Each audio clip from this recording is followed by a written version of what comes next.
अभी बिगुल फूंकने वाली है। महारैली की शुरुआत हो गई है। तमाम बड़े नेताओं का वहां पर पहुंचने का सिलसिला शुरू हो गया है और बड़ी संख्या में लोग भी इस वक्त रामलीला मैदान में पहुंच रहे हैं, जहां पर खुद पीएम नरेंद्र मोदी पहुंचेंगे और रैली की शुरुआत हो गई है। तमाम बड़े नेताओं का वहां पर पहुंचने का सिलसिला शुरू हो गया है और बड़ी संख्या में लोग भी इस वक्त रामलीला मैदान में पहुंच रहे हैं, जहां पर खुद पीएम नरेंद्र मोदी पहुंचेंगे और दिल्ली की जनता से रूबरू होंगे। इस वक्त महाराष्ट्र के मुख्यमंत्री देवेंद्र फडणवीस नजर आ रहे हैं। तमाम बड़े नेता जो हैं वो भी अब मंच पर आकर विराजमान होना शुरू हो गए हैं। बड़ी संख्या में लोग भी पहुंच रहे हैं इस महारैली पर। इंडिया न्यूज पर आप सबसे बड़ी कवरेज भी देख रहे हैं। 3 राज्यों के मुख्यमंत्रियों को सम्मानित किया जाएगा।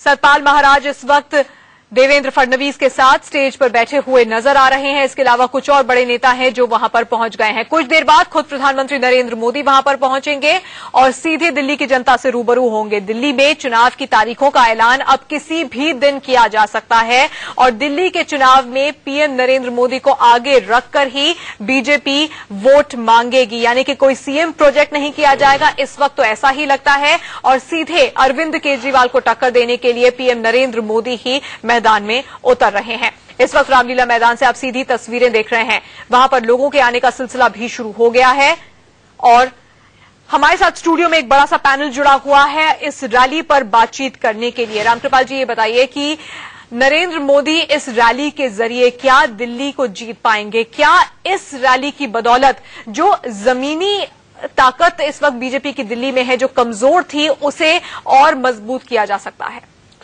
मुझे ऐसा लग रहा है कि इस रैली से निश्चित तौर पर बीजेपी को बहुत ज्यादा ताकत और राहत मिलेगी।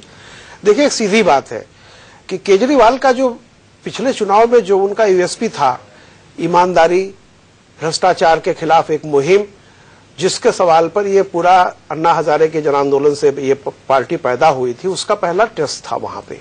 उसके बाद से फिर मोदी जी ने कई रण क्षेत्र जीत लिया है और ईमानदारी का जहां तक सवाल है, व्यक्तिगत निष्ठा, ईमानदारी और पर्सनालिटी का, उसमें मोदी जी और केजरीवाल करीब करीब बराबर खड़े नजर आते हैं। एक ही डिफरेंस की बात है, वो है विकास। विकास जो मोदी के नाम से जुड़ा हुआ है, अभी वो केजरीवाल जी के नाम से नहीं जुड़ा है। आज मुझे ऐसा लगता है कि वो चाहे हो सकता है बहुत स्पष्ट घोषणा न करें, लेकिन दिल्ली में 15 साल तक शीला दीक्षित जी यहाँ के बेसिकली इंफ्रास्ट्रक्चर के नाते वो सत्ता में रही। जैसा विनोद जी कह रहे थे कि दिल्ली के लोग बिल्कुल अलग हैं। वो मुख्यमंत्री को इसलिए वोट नहीं देते कि उनको सरकारी नौकरी चाहिए। यहाँ के कॉन्ट्रडिक्शंस दिल्ली के बिल्कुल डिफरेंट है। यहाँ लोग चाहते हैं जन सुविधाएं बेहतर, एक दिल्ली बने, हर तरह के लॉ एंड ऑर्डर थोड़ा ठीक हो, इस तरह की चीजें। तो लोगों को यह भी पता है कि केंद्र में अगर पार्टी जो है अगर वही राज्य में रहती है तो कम से कम ईमानदार होने के बावजूद दोनों के विकास के चांसेस उसके साथ ज्यादा होते हैं जो पार्टी केंद्र में सत्ता में है।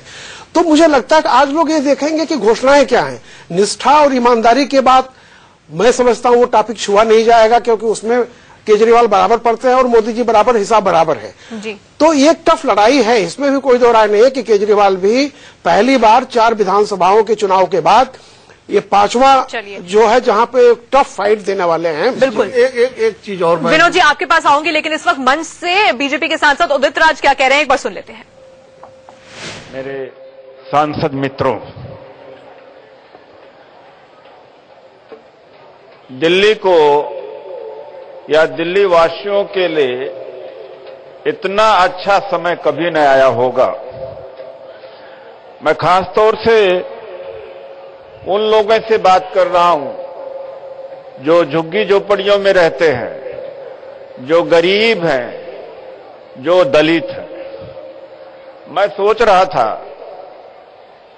कि जो पूर्वांचलवासी हैं या जो बाहर के आए मजदूर और गरीब हैं, दलित हैं, से उदित राज बोल रहे हैं और ऐसे ही एक एक करके जो बीजेपी के तमाम बड़े नेता हैं वो स्टेज पर बोलेंगे और उसके बाद पीएम नरेंद्र मोदी वहां पर पहुंचेंगे और जो लोग वहां पर जुटे हैं उन्हें सबसे ज्यादा इंतजार होगा पीएम को सुनने का, उन्हें देखने का और उनके सामने जब वो रूबरू होंगे तो क्या कुछ कहेंगे। विनोद जी आप अपनी बात भी पूरी करिए और मेरा आपसे एक सवाल भी है। सवाल ये है कि अभी भी जो एक साल में माहौल क्या बदला है दिल्ली में या फिर नहीं बदला है? क्या एक तरफ लोकसभा चुनाव में जीत हासिल करके अलग अलग राज्यों में अच्छा प्रदर्शन करके बीजेपी वहीं पर खड़ी हुई है या फिर उसकी स्थिति थोड़ी सुधरी है? और सामने की तरफ जब अरविंद केजरीवाल हैं, 49 दिनों में भाग गए, सरकार छोड़कर, तमाम उन पर आरोप लगे, एक साल में कई सवाल उन पर खड़े हुए हैं, लेकिन फिर भी कड़ी टक्कर तो दे रहे हैं ना। तो ये लड़ाई अरविंद केजरीवाल बनाम प्रधानमंत्री की तो है ही। देखिए, जो रामकृपाल जी जो बात कर रहे थे, मैं थोड़ा सा उसी में और जोड़ूंगा कि जो पिछले 4 राज्यों के चुनाव हुए लोकसभा के बाद, अब लोकसभा की बात मैं नहीं कर रहा हूं, वो चारों राज्यों में एंटी इनकम्बेंसी जबरदस्त थी। कांग्रेस पार्टी सत्ता में थी, चाहे बाद में भले गठबंधन तोड़ दिया उन्होंने, लेकिन सब जगह सत्ता में थे और उनके खिलाफ लोगों में एक नाराजगी थी, गुस्सा था और एक सत्ता विरोधी रुझान जबरदस्त था। तो भाजपा को वहां अपनी राह बनाने में आसानी हुई और दिक्कत नहीं आई, और नरेंद्र मोदी का अपना करिश्मा, अपनी लोकप्रियता, अपना जादू, वो एक एड ऑन फैक्टर था और वो उन पर लोगों ने भरोसा किया। दिल्ली में जो एंटी इनकम्बेंसी फैक्टर था वो निकल चुका है शीला दीक्षित के खिलाफ और कांग्रेस पार्टी के खिलाफ। 6 महीने 7 महीने से दिल्ली में अप्रत्यक्ष रूप से भारतीय जनता पार्टी का शासन है, केंद्र सरकार का शासन है। तो जो थोड़ा बहुत अगर यहां की व्यवस्था को लेकर के कुछ शिकायत होगी भी तो भाजपा के खिलाफ होगी। आम आदमी पार्टी उसको मुद्दा बना रही है। जहां तक बात यह, यहां पहली बार भाजपा को, अगर एक मिनट आप नरेंद्र मोदी जी को थोड़ा किनारे कर दें, तो भारतीय जनता पार्टी को पहली बार एक ऐसी पार्टी से टक्कर मिल रही है जो हर गली मोहल्ले में मौजूद है और जिसने जमीनी स्तर पर बहुत काम किया है। हम इसको माने या ना माने, चुनाव परिणाम कुछ भी हो, भारतीय जनता पार्टी को पूर्ण बहुमत मिल जाए, उसको 2/3 मिल जाए, वो अलग बात है। लेकिन आज की जमीनी हकीकत यह है कि अरविंद केजरीवाल ने इस्तीफा देने के बाद और लोकसभा चुनाव के बाद खास करके, चूंकि उनके अस्तित्व की लड़ाई है, आम आदमी पार्टी के अस्तित्व की लड़ाई है, इसलिए उन्होंने लगातार आम आदमी पार्टी ने मेहनत की है। भारतीय जनता पार्टी को पूरा भरोसा अगर है, उनका एकमात्र अगर रामबाण है तो नरेंद्र मोदी का करिश्मा है। इसलिए उन्होंने ज्यादा ध्यान दिया है नरेंद्र मोदी की रैलियां कराने में। उसी के उसमें यह रैली हो रही है कि नरेंद्र मोदी की छवि के सहारे केंद्र सरकार की सत्ता, मोदी का करिश्मा, मोदी का विकास का एजेंडा, इसके सहारे भारतीय जनता पार्टी चुनाव लड़ रही है। तो टक्कर तो बहुत जबरदस्त है, आपका सर्वे बता रहा है, बराबर की है। अब चूंकि कांग्रेस पार्टी की स्थिति यह है कि वो बिल्कुल इस लड़ाई से मैदान से बाहर हो गई है, ऐसी स्थिति में जो वोटों का परिवर्तन होगा वो सीटों पर बहुत जबरदस्त बदलाव डालेगा और उसमें क्या होगा, ये नतीजे सामने जब आएंगे तो ये हमको पता लगेगा। बिल्कुल प्रदीप जी, लेकिन एक साल में क्या दिल्ली का सियासी समीकरण जरा भी बदला है या फिर नहीं बदला है? क्योंकि दिल्ली की जनता चुनी हुई सरकार चाहती है, वो चाहती है कि दिल्ली में अब सरकार बन जाए, क्योंकि राष्ट्रपति शासन 1 साल से लगा हुआ है। अब सरकार क्या दिल्ली में बनने के लिए किसी पार्टी को पूर्ण बहुमत मिलती हुई आपको नजर आ रही है या फिर नहीं? तानिया, देखिए, अगर आप 2013 के विधानसभा चुनाव से इस चुनाव की जो होने वाले हैं उनकी तुलना करें तो एक बुनियादी फर्क जो आया है वो ये है कि 2013 में मतदाता के सामने एक लक्ष्य बिल्कुल स्पष्ट था कि कांग्रेस को सत्ता से हटाना है। किसे लाना है, इस पर दुविधा थी। उसका नतीजा हंग असेंबली में हमको दिखा कि बीजेपी और आम आदमी पार्टी के बीच में 4 सीटों का अंतर था सिर्फ। तो लोग, इसका मतलब उस नतीजे से यह निकलता है कि लोग तय नहीं कर पा रहे थे कि बीजेपी को फिर से लाया जाए या इस नई पार्टी पर भरोसा किया जाए। उसका नतीजा यह हुआ कि हंग असेंबली आई। इस बार कोई ऐसी सरकार ही नहीं है चूंकि चुनी हुई, तो किसी को हटाने के लिए वोट नहीं पड़ने वाला है। इस बार किसे सत्ता में लाना है ये स्पष्ट रूप से वोट पड़ेगा। तो किसे सत्ता में लाना है, कांग्रेस ने अपने को रेस से अपने आप बाहर कर लिया, 3 ही खिलाड़ी हैं, तो एक ने अपने को दौड़ से पहले ही बाहर कर लिया है, 2 पार्टियां बचती हैं। दोनों की तुलना मतदाता करेगा। दिल्ली एक ऐसा प्रदेश है जो लगभग पूरी तरह से केंद्र सरकार पर निर्भर है। वित्तीय संसाधन की बात हो, जमीन का मामला हो, वो केंद्र के पास है, पुलिस का मामला हो, वो केंद्र के पास है, तमाम इंफ्रास्ट्रक्चर के प्रोजेक्ट्स का मामला हो, वो केंद्र के पर निर्भर है। तो ऐसे में केंद्र में जिसकी सरकार हो, अगर उससे लोगों की नाराजगी न हो तो राज्य में उस पार्टी की स्थिति तुलनात्मक रूप से बेहतर हो जाती है। बीजेपी, चाहे आप विधानसभा चुनाव देखिए 13 का या लोकसभा, दोनों में नंबर 1 की पार्टी रहती है।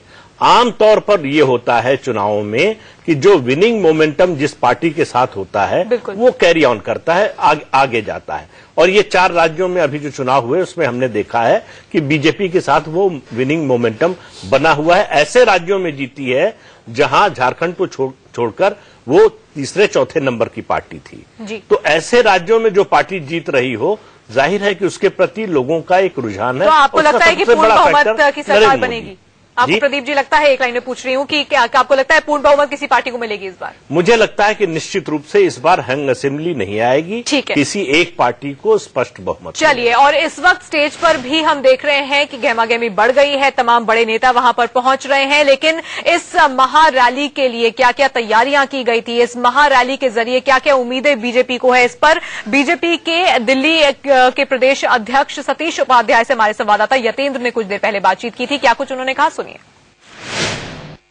मेरे साथ में बीजेपी दिल्ली के प्रदेश अध्यक्ष सतीश उपाध्याय जी। सतीश जी, पहली रैली है प्रधानमंत्री मोदी की, अभिनंदन आप करेंगे, लेकिन दिल्ली की जनता का अभिनंदन किस तरह से होगा, क्या उम्मीदें लगाए दिल्ली की जनता? दिल्ली की जनता का शानदार अभिनंदन होगा और दिल्ली की जनता पिछले जब से मोदी जी की सरकार आई है उनका अभिनंदन जो हम कर रहे हैं, जिस तरह से केंद्रीय नेतृत्व ने हमारे कामों को पूरा किया है, दिल्ली की जो तमाम तरह की समस्याएं 20 सालों से पड़ी हुई थी उनको फुलफिल किया है, और केवल कहा ही नहीं है, उनके ऊपर इम्प्लीमेंटेशन भी किया है। चाहे वो अर्बन डेवलपमेंट मिनिस्ट्री है, चाहे सरफेस ट्रांसपोर्ट मिनिस्ट्री है, चाहे वो पावर मिनिस्ट्री है, चाहे वो फाइनेंस मिनिस्ट्री है, चाहे वो होम मिनिस्ट्री है, सभी ने केवल अपने वायदों को कहा नहीं है, there is a difference.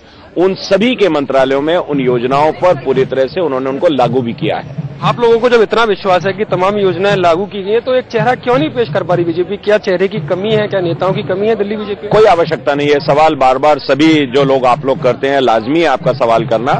Haryana के अंदर भी हमने जब चुनाव लड़ा था तो निश्चित रूप से सभी एक कलेक्टिव रिस्पांसिबिलिटी में चुनाव लड़ा था। हरियाणा, महाराष्ट्र, झारखंड, जम्मू कश्मीर, हमारे जो नेता है वो मोदी जी हैं, उनके नेतृत्व में ही दिल्ली का चुनाव भी लड़ा जाएगा। वादे अरविंद केजरीवाल याद दिला रहे हैं, पूर्ण राज्य की बात आपने अपने मैनिफेस्टो में पिछली बार कही थी, तो तमाम बिजली की बात है, पानी की बात है, क्या वो वादे पूरे होंगे इस बार? हम तो पूरा करेंगे, लेकिन जो वायदे का याद दिलाने वाले लोग हैं जरा उनसे तो पूछ लीजिए, क्या रहा तुम्हारा वायदा, क्या किया तुमने?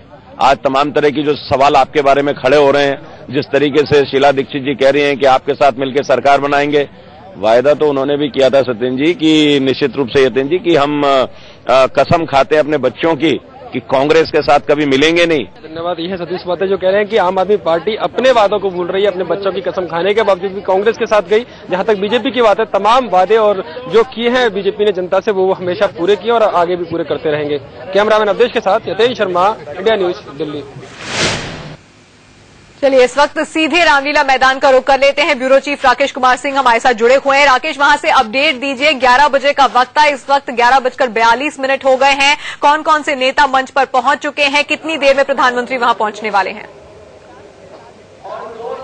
देखिए, साफ तौर पर कहें तो यहाँ पर आप देख सकते हैं कि मेरी बाईं ओर यहाँ पर देख सकते हैं कि लोग अब आना शुरू हो गए हैं, और मेरी बाईं ओर जो कार्यकर्ताओं के लिए इसको रखा गया है, वहां पर कार्यकर्ता करीब करीब वो जो स्टैंड है वो पूरी तौर पर भर चुका है। दाईं तरफ जो स्टैंड अभी भी खाली है, और जहां तक मंच की बात किया जाए तो मंच पर देख सकते हैं जो कि प्रधानमंत्री नरेंद्र मोदी के जिस तरह से प्रधानमंत्री बने थे उसके बाद जो राज्यों में चुनाव हुए हैं, और वहां पर बीजेपी के मुख्यमंत्री आप देख सकते हैं, महाराष्ट्र के मुख्यमंत्री फडणवीस हैं, और साथ ही साथ झारखंड के मुख्यमंत्री रघुवर दास के अलावा जम्मू कश्मीर के जो नेता हैं डॉक्टर जितेंद्र सिंह, वो यहाँ पर मंच पर मौजूद हैं। पूरी तैयारी जो है यहाँ पर प्रधानमंत्री के नाम पर जिस तरह से ये चुनाव होने वाला है और कभी भी चुनाव का ऐलान किया सकता है, उसको लेकर पूरी तैयारी जो है बीजेपी ने पूरी अपनी जो दांव लगाया है वो प्रधानमंत्री नरेंद्र मोदी के चेहरे पर ही, क्योंकि जो भी कटआउट यहाँ पर देख सकते हैं वो प्रधानमंत्री नरेंद्र मोदी का अधिकतर कटआउट है। हमारे साथ राकेश स्टेज पर राकेश स्टेज पर हमें कई बड़े नेता तो नजर आ रहे हैं, जेपी नड्डा हो, वेंकैया नायडू हो, देवेंद्र फडणवीस हो, लेकिन ये बताइए कि पीएम कब पहुंचेंगे और उनका भाषण कब शुरू होगा? देखिए, प्रधानमंत्री नरेंद्र मोदी के बारे में कहा जा रहा है कि करीब 1 बजे यहां पर पहुंचेंगे और उसके बाद जो है सभा को संबोधित करेंगे। लेकिन जिस तरह से जहां दिल्ली के सांसद हैं वो लगातार लोगों से अपील कर रहे हैं, आप पार्टी पर बड़ा हमला किया जा रहा है कि आखिरकार किस तरह से आपको मौका मिला था दिल्ली पर शासन करने के लिए, लेकिन जिस तरह से अरविंद केजरीवाल ने सत्ता लोगों को छोड़कर बीच में ही चले गए, तो वैसी स्थिति में मझधार में छोड़ने वाले लोगों को वोट न दिया जाए, ये अपील किया जा रहा है। जो भी बीजेपी के सांसद है, अब से कुछ देर पहले जिस तरह से उदित राज की बात हो, प्रवेश वर्मा और महेश गिरी ने सीधा तौर पर हमला किया आप पार्टी पर, तो ऐसी स्थिति में सबकी निगाहें इस बात पर टिकी हुई हैं कि जब प्रधानमंत्री नरेंद्र मोदी यहां पर पहुंचेंगे और सभा को संबोधित करेंगे, तो सबसे बड़ी बात यह होगी कि दिल्ली वासियों के लिए क्या पिटारा लेकर आते हैं, क्या पिटारा खोलते हैं। निगाहें इस बात पर टिकी हुई हैं कि जब प्रधानमंत्री नरेंद्र मोदी यहां पर पहुंचेंगे और सभा को संबोधित करेंगे, तो सबसे बड़ी बात यह होगी कि दिल्ली वासियों के लिए क्या पिटारा लेकर आते हैं, क्या पिटारा खोलते हैं। सबकी निगाहें इस बात को लेकर टिकी हुई हैं। बिल्कुल रामकृपाल जी, जब पीएम बोलेंगे क्या उन्हें भी आम आदमी पार्टी पर निशाना साधना चाहिए? क्या आपको लगता है कि अरविंद केजरीवाल या उनकी पार्टी को लेकर कुछ बोलेंगे स्टेज से? अब देखिए, ये कहा नहीं जा सकता, बट मुझे लगता है कि मोदी जी इस लेवल पर नहीं जाएंगे। और वैसे भी पूरे लोकसभा चुनाव में भी देख लीजिए तो एक बार उन्होंने 1 या 2 बार शायद जिक्र किया था, उससे ज्यादा कभी नहीं किया था। और यहाँ पे बहुत महत्व देने की बात नहीं है। अगर प्रधानमंत्री किसी भी रूप में अगर नाम लेते हैं तो इसका मतलब एक संकेत ये भी जाएगा कि वो बहुत ही बीजेपी डिफेंसिव हो गई है जो इस तरह की बात कर रहे हैं। तो मुझे लगता है कि प्रधानमंत्री के लेवल पर, नरेंद्र मोदी जी के लेवल पर ये आप पार्टी को लेकर के कोई हमला, कोई ऐसी टिप्पणी करना, मुझे नहीं लगता ऐसा वो करेंगे। चलिए एक छोटे से ब्रेक के लिए हम यहाँ पर रुकेंगे, लेकिन सभी खास मेहमान हमारे साथ बने हुए हैं और हमने रामलीला मैदान से भी देखा कि वहां पर तैयारियां शुरू हो गई हैं, लोगों के आने का सिलसिला शुरू हो गया है, वहां का भी रुक करेंगे। लेकिन फिलहाल रुक रहे हैं मैदान से बड़ी कवरेज हम आपको दिखा रहे हैं। हमारे तमाम संवाददाता वहां पर जुटे हुए हैं। इस वक्त हमारे संवाददाता राकेश कुमार सिंह का रुक करेंगे, जिनके साथ संबित पात्रा हैं। राकेश, हम संबित पात्रा से जानना चाहेंगे कि आज की रैली से कितनी उम्मीदें बीजेपी रखती है और जो भीड़ आई है क्या उससे संतुष्ट है इस वक्त? देखिए, बीजेपी की ओर से अभी भी लगातार दावा किया जा रहा है कि लाखों लोग जुटेंगे और जिस तरह से जो लगातार मंच से लोग, जो नेता हैं, लगातार सांसद हैं, वो लगातार हमले आप पार्टी पर हो रहा है। हमारे साथ बीजेपी के नेता संबित पात्रा साहब हैं। पात्रा साहब, जिस तरह से लगातार अपील किया जा रहा था लाखों लोगों को जुटने के, लेकिन लोगों की संख्या कुछ कम दिख रही है। नहीं, अभी तो शुरुआत भी नहीं हुई है, अभी तो हमारे नेता भी नहीं आए हैं। लोग आ रहे हैं, चारों तरफ दिल्ली के हर कोने से लोग आ रहे हैं। मैं खुद जब यहां आया था, मैं घंटों ट्रैफिक में फंसकर यहां पहुंच पाया हूं। स्वाभाविक है, लोग आ रहे हैं और ऐसा ऐतिहासिक आप रैली यहां देखेंगे जो पहले कभी रामलीला मैदान में नहीं हुआ था। क्या प्रधानमंत्री से लोगों को काफी उम्मीदें हैं? आप पार्टी के नेता अरविंद केजरीवाल भी सीधे तौर पर प्रधानमंत्री से ये कहना कि दिल्ली को पूर्ण राज्य का दर्जा मिले, क्या कहेंगे? प्रधानमंत्री से कुछ बड़ी घोषणा कर सकते हैं? देखिए, आम आदमी पार्टी क्या सवाल पूछती है उसको सीरियसली लेने की आवश्यकता इसलिए नहीं है क्योंकि आम आदमी पार्टी का जो तरीका है राजनीति करने का, उसको कहते हैं गुरिल्ला पॉलिटिक्स। वो अचानक कहीं से उभर के आती है, अचानक कुछ प्रश्न पूछती है, फिर गायब हो जाती है, फिर बनारस चली जाती है, वहां से चुनाव अचानक लड़ लेती है, फिर वहां हार जाती है, फिर यहां आ जाती है। इस तरह राजनीति नहीं चलती है। राजनीति एक मकसद है, राजनीति एक तरीका है काम करने का। राजनीति लोगों के एस्पिरेशन को फुलफिल करना होता है। आम आदमी पार्टी के तमाम नेता कहते थे हमें तो कुछ भी नहीं चाहिए, हमें कुछ बनना ही नहीं है। यहां पर तो बनने की होड़ लगी हुई है, करने का बात तो है ही नहीं। हम करना चाहते हैं, बनना नहीं चाहते हैं। अच्छा संबित, सबसे खास बात ये कि जो रामलीला मैदान में जो कटआउट दिख रहे हैं, प्रधानमंत्री नरेंद्र मोदी का ही कटआउट लगा हुआ है। क्या प्रधानमंत्री नरेंद्र मोदी के ही आश्रय दिल्ली का चुनाव? नहीं, स्वाभाविक रूप से आज प्रधानमंत्री नरेंद्र मोदी जी का कटआउट केवल रामलीला मैदान में लगा हो ये बात नहीं है। आज वो कटआउट हर दिल में लगा हुआ है। दिल्ली का हर निवासी चाहता है कि वो मोदी जी को देखे, सुने और कॉम्प्रिहेंड करे। तो स्वाभाविक रूप से वो जनता के नेता हैं, वो जन जन के नायक हैं। तो ऐसे में उनका कटआउट नहीं हो तो किसका कटआउट हो? लेकिन संबित, अगर इतना भरोसा है दिल्ली में जीत की, तो आखिरकार मुख्यमंत्री के नाम की घोषणा क्यों नहीं करती बीजेपी? देखिए, ये प्रश्न तो हमें तब भी पूछा गया था जब हम महाराष्ट्र में चुनाव लड़ रहे थे, ये प्रश्न तब भी पूछा गया था जब हरियाणा में चुनाव लड़ रहे थे, ये प्रश्न जम्मू कश्मीर और झारखंड में भी पूछा गया था। और आप जूम करके मेरे पीछे मंच में दिखा सकते हैं कि कैसे खट्टर साहब भी बैठे हैं, देवेंद्र फडणवीस जी भी बैठे हैं, रघुवर दास जी भी बैठे हैं। ठीक उसी प्रकार चौथे सीट पे दिल्ली का विराजमान होगा हमारा मुख्यमंत्री। समय आने दीजिए, एक ऐसा मुख्यमंत्री जो निर्विवाद होगा, जो डेवलपमेंट को आगे बढ़ाएगा, जिस प्रकार हमने तीनों राज्यों में दिया है। एक आखिरी प्रश्न, क्या प्रधानमंत्री इस मंच से दिल्ली वासियों के लिए बड़ी घोषणा करेंगे? देखिए, प्रधानमंत्री क्या कहेंगे ये मैं प्रियम्प्ट नहीं कर सकता, ये मैं पहले से जान नहीं सकता। लोगों को काफी उम्मीदें हैं। नहीं, स्वाभाविक रूप से आज लोगों की उम्मीदें ही नरेंद्र मोदी जी पे टिकी हुई है। कांग्रेस का जो मिसरूल रहा है, भ्रष्टाचार रहा है, और आम आदमी पार्टी का जो 49 डेज का अनार्की रहा है, ड्रामा रहा है, आज का मुद्दा है ड्रामा वर्सेस डेवलपमेंट। डेवलपमेंट की जीत होगी, ड्रामा अर्थात कोहरा छटेगा और सूरज उगेगा।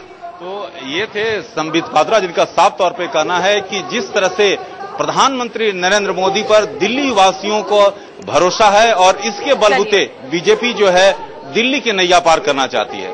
बिल्कुल राकेश, हम आपके पास वापस भी लौटेंगे और इस वक्त मंच पे तमाम बीजेपी के जो बड़े नेता हैं, मुख्यमंत्री हैं, वो जुड़ चुके हैं। थोड़ी देर बाद प्रधानमंत्री नरेंद्र मोदी भी वहां पर पहुंचने वाले हैं। यहां पर एक छोटे से ब्रेक के लिए रुकना होगा।